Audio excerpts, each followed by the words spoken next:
जय माता दी आप सभी को। Hello champions.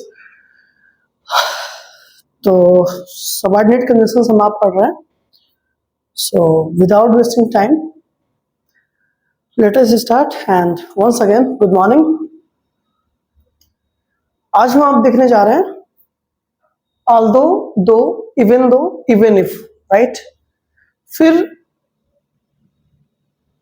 जो सपोर्टिव कंजक्शन हमारा यूज होगा इसके साथ, उसमें है येट, ये still, then also, even then, however. ये सब इंटरचेंजेबल हैं, एक दूसरे के स्थान पर यूज किए जा सकते हैं, राइट।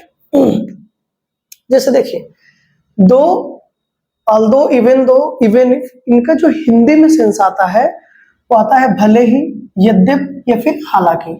चाहे आप भले ही कहिए, यद्यप कहिए या फिर हालांकि कहिए, ऑल आर इक्वल। ओके। फिर जो सपोर्टिव कंडीशन यूज होगा वो हमारा होगा yet, still, then also, even then और हाउ एवर। और इन सब का मतलब होता है हिंदी में के बावजूद भी, इसके बावजूद भी, फिर भी, तब भी, राइट। ये सारे सेंस आएंगे हिंदी में। अब आइए एग्जांपल्स को समझने का प्रयास करते हैं without wasting time. Clear? Okay. समय की बचत हो इसलिए सारी चीजें यहाँ पे पहले से लिख दी जाती हैं ताकि एक एक चीज आपको क्लियर हो जाए, राइट। जैसे पहला एग्जांपल हमारा कि भले सोहन कभी स्कूल नहीं गया, राइट। हालांकि सोहन कभी स्कूल नहीं गया, यद्यपि सोहन कभी स्कूल नहीं गया, फिर भी, तब भी, इसके बावजूद भी, राइट, उसे सब आता है। ओके। तो अब चाहे ऑल्दो लगा दे, दो लगा दे, इवन दो लगा दे, इवन इफ लगा दे, चाहे जो लगा देंगे सेंटेंस हमारा सही होगा। बस एक चीज का खासा ध्यान रखना है, अगर हमने ऑल्दो को पहले यूज किया है तो ऑल्दो के साथ हमेशा क्या आएगा, येट आएगा। बस इतना ध्यान देना है आपको। बाकी इवन दो के साथ देन ऑल्सो यूज कर सकते हैं, दो के साथ still, even then, even if, however, no problem at all, right. लेकिन जब भी हम ऑल्दो के यूज करेंगे तो ऑल्दो के साथ येट यूज करेंगे। बस इतना दिमाग में रखिएगा। ऐसा नहीं करिएगा कि यहाँ ऑल्दो कर दिए, यहाँ स्टिल या फिर इवन देन या फिर हाउएवर लगा दिए, ये नहीं होगा। ऑल्दो के साथ येट ही आएगा, ऐसा समझिए आप। ओके। तो यहाँ पे ऊपर से चाहे जो हम आप ले लें, दो, even if, this is your choice. ही, अब वह स्कूल नहीं गया, वह कभी स्कूल नहीं गया, पास्ट इंडेफिनिट है, राइट।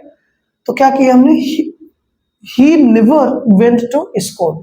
फिर सपोर्टिव कंडीशन में देन आल्सो यूज कर सकते हैं आप, स्टिल यूज कर सकते हैं, हाउएवर यूज कर सकते हैं, कोई दिक्कत वाली बात नहीं है।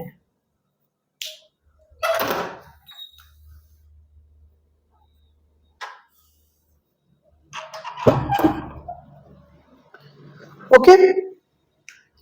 तो यहाँ पे हम सपोर्टिव कंडीशन में देन आल्सो, स्टिल कुछ भी यूज कर सकते हैं, सबसे होगा he knows everything present and definite, right.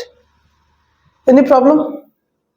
फिर नेक्स्ट देखिए आप क्या है कि ऑल्दो आई एम पुअर, हालांकि मैं गरीब हूं, यद्यपि मैं गरीब हूं, भले ही मैं गरीब हूं, येट, फिर भी, तब भी, इसके बावजूद भी, I will try to help them, मैं उनकी मदद, आई विल ट्राई, मैं प्रयास करूंगा, टू हेल्प देम, उनकी मदद करने की, विद मनी, पैसे से, राइट। फिर even though I haven't done it, हालांकि मैंने इसे नहीं किया है, स्टिल, फिर भी, तब भी, इसके बावजूद भी, व्हाट एवर यू डिसाइड, जो भी आप डिसाइड करेंगे या फिर जो भी आपने डिसाइड करते हैं, आई विल एक्सेप्ट, मैं उसे मान लूंगा। ओके। फिर क्या है, इवन इफ, भले ही, हालांकि, आई वॉज अनवेल, मैं क्या था, मैं अनवेल था, अस्वस्थ था, बीमार था, then also, still, I did the work, फिर भी मैंने काम किया, राइट। भले ही मैं बीमार था फिर भी मैंने काम किया। एक तरीके का कंट्रास्टिंग इफेक्ट आपको देखने को मिल रहा होगा in all these sentences, right. तो आज की क्लास में आज हमने इन सारे कंडीशंस पे बात किया, ठीक है। और उम्मीद करता हूँ आपको सारी चीजें समझ में आएगी। इसमें एक्स्ट्रा कोई अलग से कोई रूल नहीं लगना है। हिंदी में हम आप ऐसे लिखते या बोलते हैं और इंग्लिश में ऐसे ट्रांसलेट करेंगे, राइट। इसलिए एक सेंटेंस हिंदी में लिख दिया गया है, बाकी उसी को इंग्लिश में ट्रांसलेट कर दिया गया है। मेरा पर्पस ये होता है कि आप चीजों को समझे और फिर उसके बाद खुद से ट्रांसलेट करें। एक एग्जांपल समझ लीजिए और फिर उसके बाद बनाते रहिए, राइट।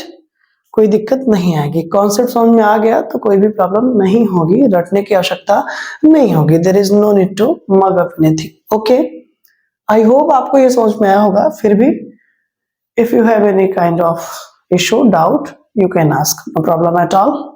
क्लियर। उम्मीद करता हूँ आप सब बहुत अच्छे होंगे और अपने जीवन में लगे रहिए, बस काम करते रहिए, ठीक। Okay, thank you so much and see you in the next class. जय माता दी।